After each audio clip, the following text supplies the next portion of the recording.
देखो बेटा, इसमें मैं अलग अलग बच्चों ने जो डाउट भेजे हैं वो डिस्कस कर रहा हूँ। सब्जेक्टिव एक्सरसाइज है फर्स्ट एक्सरसाइज, ठीक है। उसके जो सब्जेक्टिव क्वेश्चन हैं वहाँ पर 8, 12, 12th जो क्वेश्चन है वो दिया हुआ है। उससे पहले 10th क्वेश्चन का 4th पार्ट देखें। 10th क्वेश्चन का 4th पार्ट क्या दिया हुआ? 4th part, 2 dice are thrown simultaneously when 2 dice are thrown simultaneously.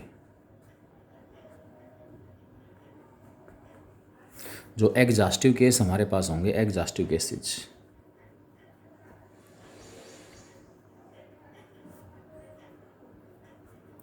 सभी को पता है number of elements in sample space 36 आ गए। अब ये कह रहा है multiple of 2 on the one die and a multiple of 3 on the other. Find the probability that, find the probability of getting multiple of 2 on the first die and multiple of 3 on the second die. मैं इसको event कह दूंगा। Let A be the event, A be the event of getting multiple of 3, multiple of 2 on the first die and multiple of 3 on the second die। First जो die है उसकी outcome 2 की multiple हो। अब हमें पता है कि डाई के ऊपर आउटकम 1 से लेकर 6 के बीच में आएगी, तो फर्स्ट डाई के ऊपर आउटकम मल्टीपल ऑफ 2 का मतलब 2 हो सकती है, 4 हो सकती है, 6 हो सकती है। फर्स्ट डाई की आउटकम या तो 2 मिलेगी, 4 मिलेगी या 6 मिलेगी। सेकंड डाई की आउटकम या तो 3 होगी या 6 होगी, 3 के मल्टीपल। देयरफॉर जो इवेंट ए हमारे पास होगा उसमें कौन कौन से सैम्पल पॉइंट होंगे? 2 के साथ 3, 2 के साथ 6, 4 के साथ 3, 4 के साथ 6, 6 के साथ 3 और 6 के साथ 6। फर्स्ट डाई के ऊपर आउटकम मल्टीपल ऑफ 2 है, यानी कि फर्स्ट डाई की आउटकम या तो 2 दो केसेस में, या 4 या 6। सेकंड डाई की जो आउटकम है वो हमारे पास मल्टीपल ऑफ 3 है, तो 3 के मल्टीपल 1 से 6 के बीच में 2 ही होते हैं, 3 और 6। तो फर्स्ट की आउटकम 2, 4 या 6, सेकंड के आउटकम 3 या 6। तो मैंने सारे केसेस में लिस्ट कर लिए। तो इवेंट जो ए हमारे पास है उसके फेवरेबल केस कितने हो गए? 6 हो गए। देयरफॉर लास्ट में लिख दोगे प्रोबेबिलिटी ऑफ ए की जो प्रोबेबिलिटी हमारे पास वो क्या आ जाएगी? 6/36, इट इज़ इक्वल टू 1/6। ये क्वेश्चन आपके पास है 8, 12। 10th जो क्वेश्चन इसका 4th पार्ट है। मेरे से जिस बच्चे ने जो डाउट पूछा है केवल मैं वो डिस्कस कर रहा हूँ। मैं आशा कर रहा हूँ कि हर बच्चे ने ये क्वेश्चन निकाल लिए होंगे। उसके बाद क्वेश्चन नंबर इसमें 8, 12 दिया हुआ है।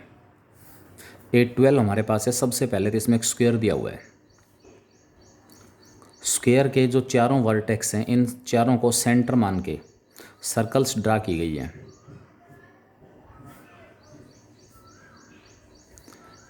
इनको सेंटर अज्यूम करके सर्कल्स ड्रा की गई है।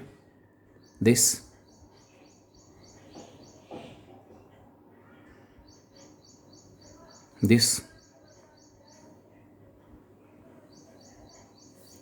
And last is this. Square की जो साइड है वो आपके पास गिवन है 2 unit.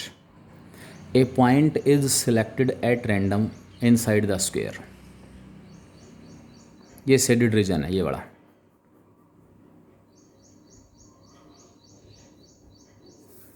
When A point is selected at random from inside the square, यानी कि हमारे पास जो एग्जॉस्टिव केस है स्क्वायर के इंटीरियर में से कोई एक पॉइंट सेलेक्ट करना, जबकि साइड ऑफ स्क्वायर हमारे पास कितनी दी हुई है? Therefore area of the region, area of the region from which a point is selected at random, it is equal to area of square. भाई रैंडमली पॉइंट आपको select करना है स्क्वायर के इंटीरियर में से, तो मैंने इसमें लिख दिया कि उस रीजन का एरिया जहाँ से मुझे रैंडमली एक पॉइंट सेलेक्ट करना है वो आपके पास इस स्क्वायर का एरिया हो गया, and it is equal to 4 square units. Favourable case क्या बढ़ेंगे? Let A be the event, let A be the event that selected point lies inside the shaded region।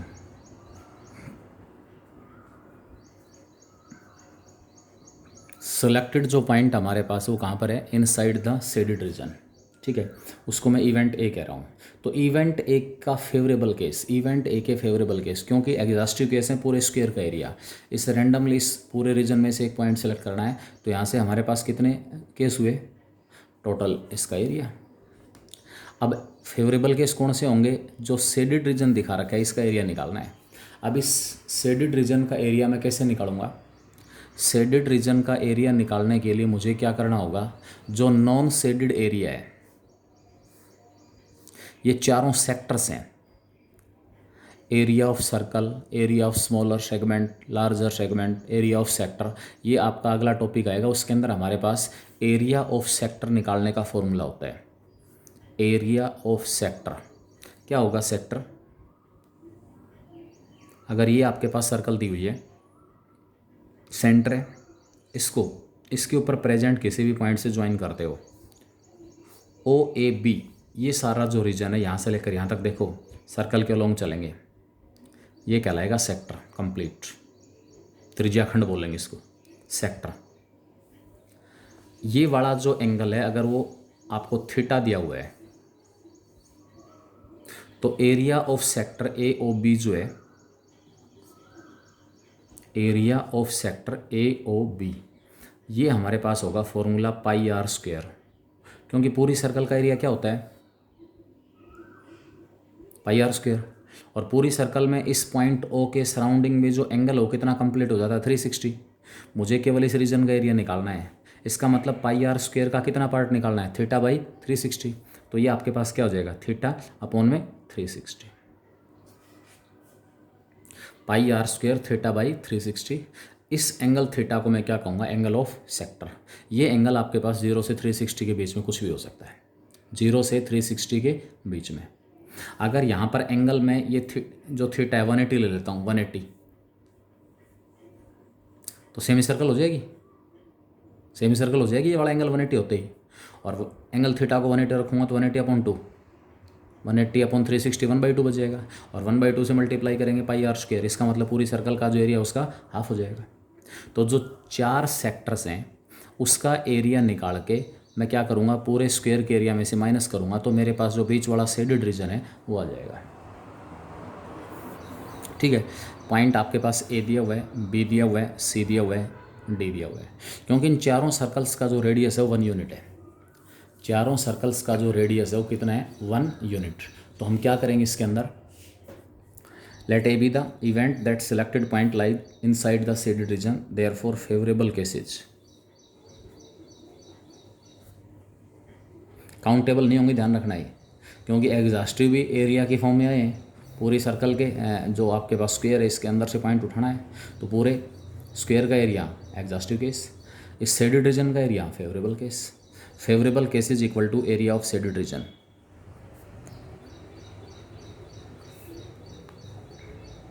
Area of shaded region, and it is further equal to area of square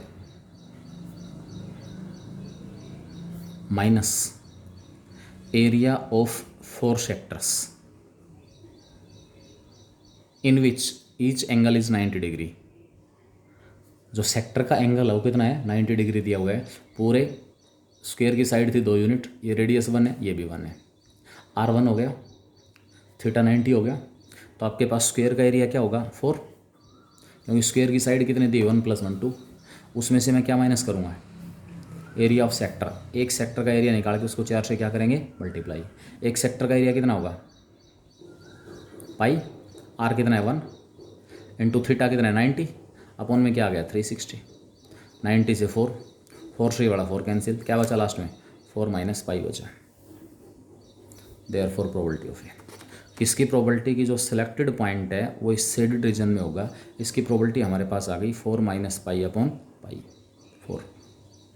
ये favourable case, जो favourable reason उसका area और जो total reason उसका area, और इसको simplify करूँगा 4/4 क्या हो जाएगा 1 माइनस पाई बाई 4। ये आपके पास रिक्वायर्ड प्रोबेबिलिटी आ जाएगी। किसकी प्रोबेबिलिटी है कि जो हमारे पास रैंडमली इस स्क्वायर के अंदर से मैं पॉइंट सेलेक्ट कर रहा हूँ वो पॉइंट हमारे पास इस शेडेड रीजन में मिलेगा, ये उसकी प्रोबेबिलिटी आ जाएगी। क्लियर? तो ये आपके पास ये क्वेश्चन था। नेक्स्ट क्वेश्चन इसमें दिया हुआ है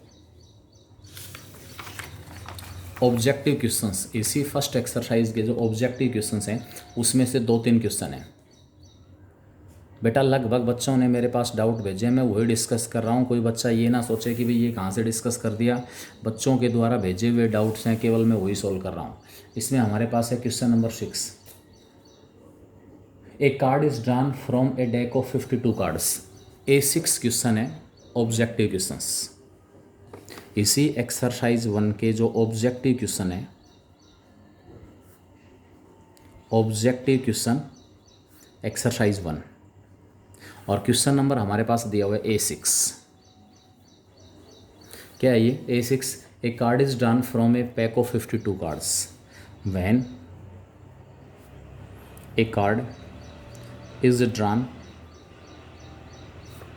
from a pack of 52 cards. Single card is drawn from a pack of 52 cards. Exhaustive cases will be, जो एग्जॉस्टिव केसेस हमारे पास हैं वो कितने हो गए 52 हो गए। Total number of elements in sample space क्या है 52। हमें प्रोबेबिलिटी निकालनी है। Event E is that card is not an ace of heart, the number of outcomes favourable to each. Event E क्या दिया हुआ है? कार्ड ड्रॉन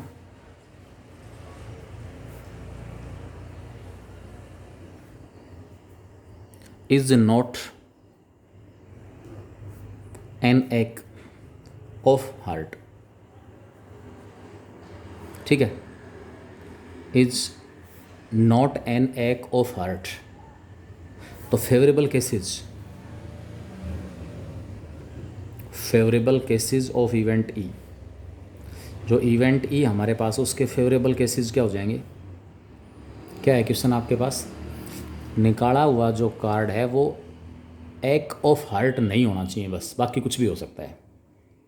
अब एक ऑफ हार्ट कितने होते हैं?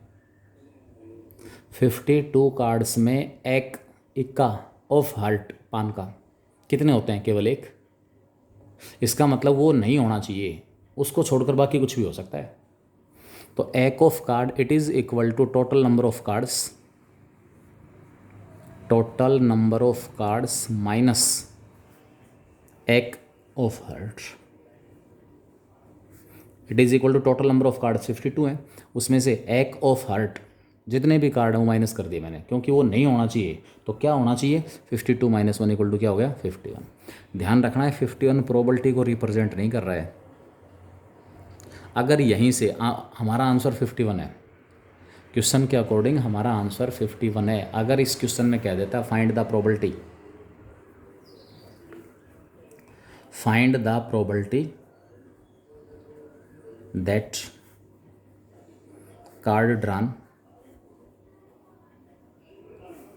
is not an egg of heart,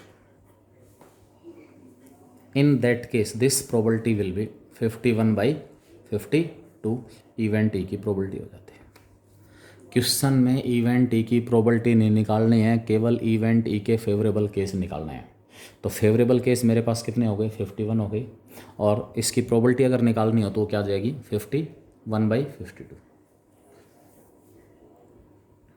next question इसमें दिया हुआ है इसी एक्सरसाइज का ऑब्जेक्टिव क्वेश्चंस में question number 9 A9। A6 A9 question हमारे पास है। A girl calculates that probability of her winning the first prize in a lottery is 0.08। Probability किसकी प्रोबेबिलिटी है?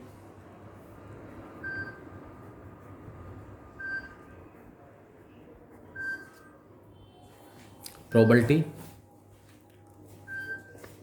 that probability of girl winning first prize in a lottery, it is equal to 0.08. 0.08, ठीक है। अब उसके बाद ये कह रहा है if 6,000 tickets are sold, total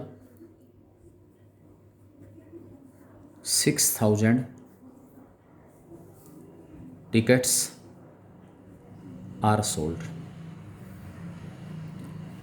तो आपसे एक पूछ रहा है उसके अंदर फर्स्ट प्राइज जीतने की जो प्रोबेबिलिटी है 0.08 हो और टोटल 6,000 टिकट उस लॉटरी के अंदर बेचे गए हैं।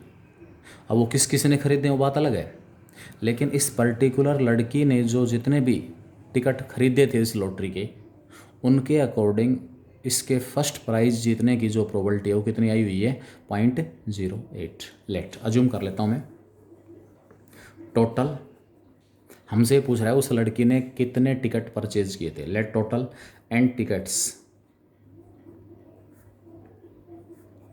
Are purchased by the girl and,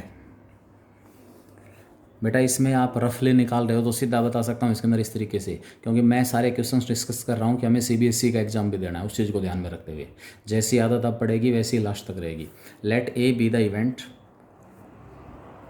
that girl wins first prize, लड़की फर्स्ट प्राइज जीतेगी उसको मैं इवेंट ए कह रहा हूँ। तो प्रोबेबिलिटी ऑफ इवेंट ए क्या आ गया, एग्जॉस्टिव केस कितने हैं 6,000 हो गई, क्योंकि टोटल टिकट कितनी बेची गई हैं 6,000, ठीक है। और उस लड़की ने कितने टिकट खरीदे थे एन, इस लड़की को फर्स्ट प्राइज कब मिलेगा बता सकते हो। इस लड़की ने जो एन टिकट परचेज किए, ठीक है, उन्हीं में से जिस टिकट के ऊपर फर्स्ट प्राइज लिखा हुआ है वो टिकट इनमें शामिल हो, यानी कि वो टिकट इसमें शामिल हो। टोटल जो इसके पास एन टिकट्स हैं, इस लड़की के इनाम जीतने के फेवर में हमारे पास टोटल टिकट कितनी एन, इन्हीं एन में से किसी ना किसी एक टिकट के ऊपर फर्स्ट प्राइज अंकित है, ठीक है।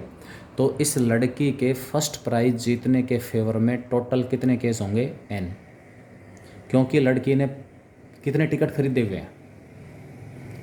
अरे इस लड़की को फर्स्ट प्राइज़ कब मिलेगा भाई, आपके पास इस सिचुएशन को समझें आप।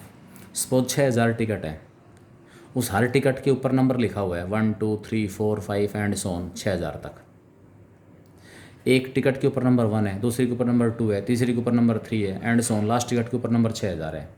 जिस टिकट के ऊपर जो नंबर है मान लेते हैं कि वही हमारे पास प्राइज है, जिस टिकट के ऊपर फर्स्ट नंबर है, ठीक है। इसका मतलब उस टिकट वाले परचेजर को फर्स्ट प्राइज़ मिलेगा।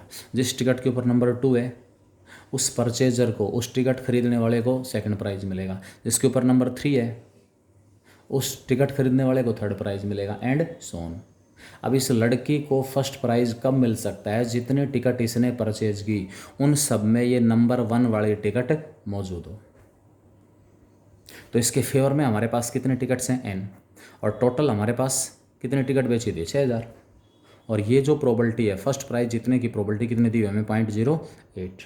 तो इस तरीके से यहाँ से एन की जो वैल्यू हमारे पास आएगी वो कितनी आ जाएगी 480। टोटल जो इसने ticket, therefore the girl purchased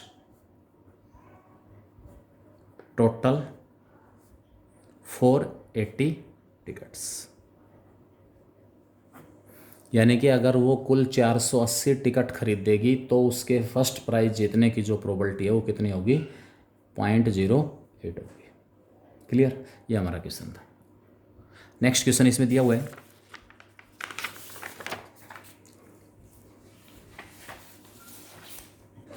exercise 2 का फर्स्ट क्वेश्चन है। एक्सरसाइज आपके पास सेकंड स्टार्ट हो गई। अब एक्सरसाइज 2 क्वेश्चन नंबर 1 क्या दिया हुआ है क्वेश्चन को ध्यान से देखें। ए bag contains 40 balls out of which some are red, some are blue and remaining are black. A bag contains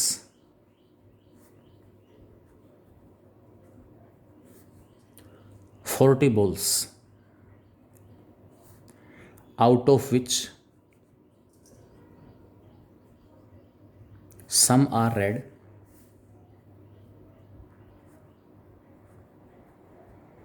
some are blue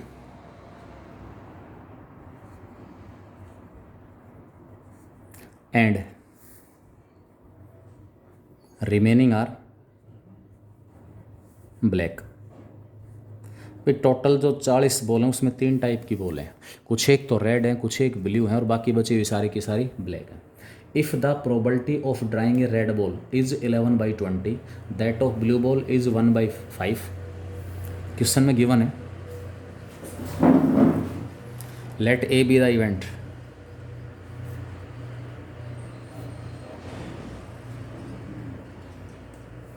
of drawing a red ball, B be the event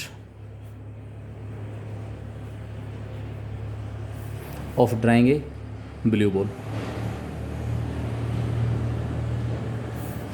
red ball draw करने की probability 11/20 given है, blue ball निकालने की जो probability है 1/5 दी हुई है। इन दोनों प्रोबेबिलिटीज़ की हेल्प से 1/5, ठीक है। अब यहाँ से इन दोनों प्रोबेबिलिटीज़ की हेल्प से मेरे पास एक्चुअल में जो रेड बॉल्स हैं वो आ जाएंगी और ब्लू बॉल्स हैं वो आ जाएंगी। एक तो सोल्ट है, सोल्ट क्योंकि टोटल बॉल कितनी है 40 है। रेड बॉल निकालने की प्रोबेबिलिटी क्या होगी, रेड बॉल अपॉन में टोटल, तो नीचे टोटल 40 बढ़ने के लिए मैं इसको किससे मल्टीप्लाई कर दूँ, 2 से, 2 से ऊपर मल्टीप्लाई करो 2 से नीचे, यानी कि दोनों का डिनोमिनेटर में 40 बना रहा हूँ 40। उससे क्या होगा, probability of A equal to 22/40 और probability of B equal to 8/40। Therefore number of red balls, number of red ball कितना आ गया 22। Number of blue ball, blue जो बॉल्स उनकी संख्या क्या आ गई है 8। Therefore number of black ball, number of black balls, जो ब्लैक बॉल्स उनकी संख्या क्या होगी, टोटल 40 थी, उसमें से 22 और 8 माइनस कर देंगे, दैट इज़ ये हमारे पास कितना आएगा 10। ये तो मैंने एक तरह से शॉर्ट अपना लिया तरीका, ठीक है। अगर आप इसके अंदर अज्यूम कर लें, सपोज हम लेट, और कोई बच्चा ये कहे कि भाई ये तो बात हजम नहीं हुई, कैसे क्या करें, अज्यूम कर लेते हैं। Let the number of red balls, जो रेड बॉल्स की संख्या है वो मैंने क्या ले ली, m ले ली, and the number of blue balls वो मैंने n ले ली। रेड बॉल जब m है तो रेड बॉल निकालने की प्रोबेबिलिटी m/40 आ जाएगी, नहीं आ जाएगी। और रेड बॉल निकालने की प्रोबेबिलिटी कितनी दी हुई, 11/20 दी हुई है। इसका मतलब दोनों आपस में इक्वल, कर दो क्रॉस मल्टीप्लाई। m कितना आ गया 11 गुणा में 40 और बटे हुए 20, 11 दूनी 22। इसी प्रकार प्रोबेबिलिटी ऑफ बी क्या होगा, ब्लू बॉल निकालने की प्रोबेबिलिटी, ब्लू टोटल 40 में से n है तो n/40, और दिया हुआ कितना है ब्लू बॉल निकालने की probability 1/5, cross multiply 5 n equal to क्या आ गया 40, n कितना है 8, m आ गया n आ गया, number of red ball, number of blue ball, therefore number of black ball, number of black balls, जो ब्लैक बॉल्स उनकी संख्या हमारे पास टोटल 40 थी, उसमें से हमने 22 और 8 क्या कर ली माइनस, तो रेड बॉल ब्लैक जो बॉल्स उनकी संख्या कितनी आ जाएगी, इसमें 10 आ जाएगी। उसके बाद हमारे पास नेक्स्ट क्वेश्चन दिया हुआ है, क्वेश्चन नंबर 8 है। क्वेश्चन नंबर 8, अगर ये आपने सबसे पहला जो एलिमेंट की एक्सरसाइज वाले दोनों तीनों वीडियो देखे होते तो इस क्वेश्चन में आपको प्रॉब्लम नहीं आनी थी, ये क्वेश्चन निकल जाना था। तो इसका मतलब सीधा सा है कि आप लोग पीछे वाले जो वीडियोज़ हैं उनको प्रॉपरली नहीं देख रहे हो। बेटा बता देता हूँ, चीज़ों को इग्नोर ना करें कि वो भी आ गया, वो भी आ गया, वो भी आ गया, क्या करें क्या ना करें। देखो, टीचर इतनी कोशिश कर सकता है कि आपके पास वीडियो भेज दिए, ठीक है, उसके बाद आपके डाउट्स ले लिए, मेहनत तो आपको करनी पड़ेगी। सफलता का मैं बार बार बता रहा हूँ, कोई शॉर्टकट नहीं है। सफलता के ऊपर किसी का एकाधिकार नहीं है कि कामयाब केवल मैं होऊंगा, बस मार्क्स मेरे आएंगे। नहीं, जो बच्चा मेहनत करेगा उसके मार्क्स आएंगे, ठीक है ना। हार्ड वर्क जो है कैन बीट टैलेंट, ध्यान रखना। Hard work can beat talent. Talented बच्चे को हार्ड वर्क बीट कर सकता है, कब? When the talented student does not work hard. Work hard यानी कि जो मेहनती बच्चा है वो टैलेंटेड बच्चे को बीट कर जाएगा, कब? जब टैलेंटेड बच्चा मेहनत नहीं करेगा। टैलेंटेड है, भगवान का दिया हुआ है, उसके पास टैलेंट है, आईक्यू लेवल है, पोटेंशियल है, कैलिबर है, लेकिन मेहनत ही नहीं है। तो एक हार्ड वर्कर जो स्टूडेंट है उस बच्चे को ओवरटेक कर सकता है। यानी कि सब कुछ मेहनत के दम पर संभव है अगर आप चाहेंगे तो। इसमें क्वेश्चन नंबर 8 दिया हुआ है, इसी एक्सरसाइज का क्वेश्चन नंबर 8। क्या है वो question? What is the probability that, what is the probability that an ordinary year has, an ordinary year has 53 Sunday. इस संडे को चेंज कर देना मंडे, 7 क्वेश्चन बन जाएंगे, आंसर सेम रहेगा। तो इसकी क्या प्रोबेबिलिटी है कि जो हमारे पास ऑर्डिनरी ईयर के अंदर 53 संडे आएंगे, ठीक है। Ordinary year, number of days कितने होते हैं? Number of days in ordinary year, जो ऑर्डिनरी ईयर हमारे पास उसमें नंबर ऑफ डेज कितने हैं? 365। 365 को मैंने लिख लिया 52 इंटू 7 प्लस 1, 52 वीक्स कंप्लीट हो जाएंगे। यानी कि 365 में से 364 दिन आते आते हर जो डे है ना वो 52 टाइम्स आ चुका। 364 1 जनवरी से और 30 दिसंबर तक, 1 जनवरी 2001, 1 जनवरी 2020 से 30 दिसंबर 2020 तक सारे के सारे जो डेज हैं वो 52 टाइम्स आ चुके होंगे, ठीक है। 2020 की बजाय 2019 ले लें क्योंकि 2020 तो लीप ईयर है। 1 जनवरी 2019 से लेकर 30 दिसंबर 2019 तक इन 364 दिन में हर डे जो है वो 52 टाइम्स आ चुका। यानी कि 30 दिसंबर तक 52 तो संडे आ चुके, 52 मंडे आ चुके, 52 ट्यूसडे, वेडनेसडे, थर्सडे, फ्राइडे और सैटरडे आ चुके। केवल एक बाकी दिन बचा। तो जो रिमेनिंग हमारे पास 1 डे है उसके लिए टोटल पॉसिबिलिटी मेरे पास कितनी होंगी? वो बचा हुआ एक दिन क्या हो सकता है? That is 52 are complete weeks, 52 weeks are complete. Remaining 52 weeks का मतलब है 364 जो डेज हैं वो कंप्लीट हो चुके। Remaining 1 day have total 7 possibility.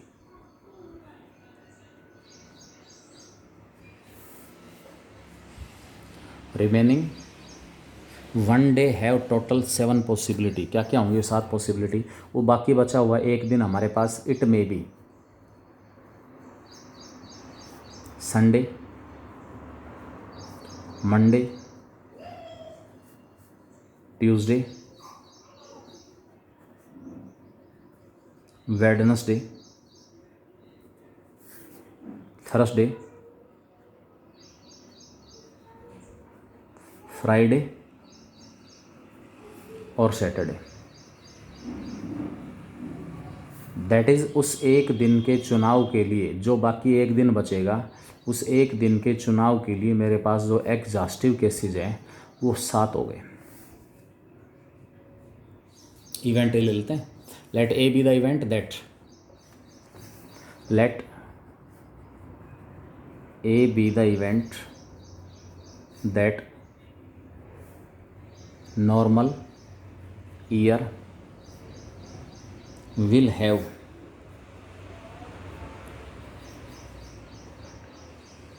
53 Sunday, therefore favorable cases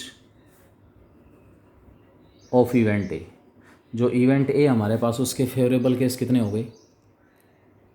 favour का मतलब है कि वो केसेस जो इस एक नॉर्मल ईयर में 53 संडेज, मंडेज जो भी हैं, जो भी दिन आपको दिया हुआ है उसको कंफर्म कर दें। वो कब पॉसिबल है कि जो मेरे पास टोटल 7 ऑप्शन थे ना बाकी बचे हुए एक दिन के लिए, उसमें से मेरे पास 53 संडे कब होंगे कि वो बाकी बचा हुआ एक दिन भी क्या आ जाए, संडे आ जाए।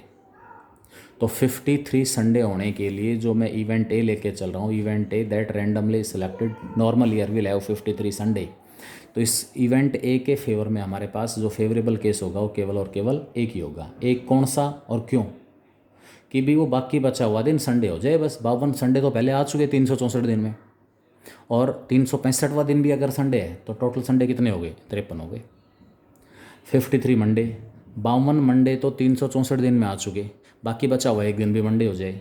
अब एक दिन मंडे होने के लिए यहाँ पर कितनी पॉसिबिलिटी है? वो ये एक पॉसिबिलिटी है। देयरफॉर जो प्रोबेबिलिटी ऑफ ए हमारे पास है इट विल बी 1/7। ठीक है। नॉर्मल ईयर के अंदर 53 संडे होंगे, 53 मंडे होंगे, 53 Tuesday, 53 Wednesday, 53 Thursday, 53 Friday, 53 Sunday, each having probability equal to 1/7। तो प्रत्येक की जो प्रोबेबिलिटी हमारे पास है वो मुझे कितनी मिलेगी? 1/7 मिलेगी। ठीक है। तो ये आपके पास हैं। अगले जो डाउट्स हैं बाकी बचे हुए मैं अगले वीडियो लेक्चर के अंदर भेज रहा हूँ। Thank you.